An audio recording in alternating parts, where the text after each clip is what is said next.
Hello ಎಲ್ರಿಗೂ ನಮಸ್ಕಾರ. IPLನಲ್ಲಿ ಹೋದ ಬಾರಿಯಿಂದ ಇಂಪ್ಯಾಕ್ಟ್ ಪ್ಲೇಯರ್ ರೂಲ್ ಬಂದಿರೋದು ತಮಗೆ ಗೊತ್ತೇನೆ ಇದೆ. ಇಂಪ್ಯಾಕ್ಟ್ ಪ್ಲೇಯರ್ ರೂಲ್ ಬಂದಾಗಿಂದ ಒಬ್ಬೊಬ್ಬರು ಒಂದೊಂದು ಅಭಿಪ್ರಾಯವನ್ನು ವ್ಯಕ್ತಪಡಿಸ್ತಾ ಇದ್ದಾರೆ.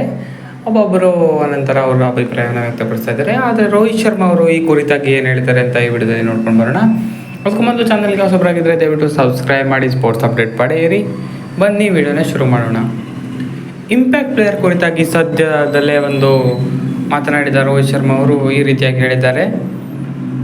ನಾನು ಇಂಪ್ಯಾಕ್ಟ್ ಸಬ್ಸ್ಟಿಟ್ಯೂಟ್ ರೂಲ್ಸ್ನ ಫ್ಯಾನ್ ಅಲ್ಲ, ಯಾಕಂದರೆ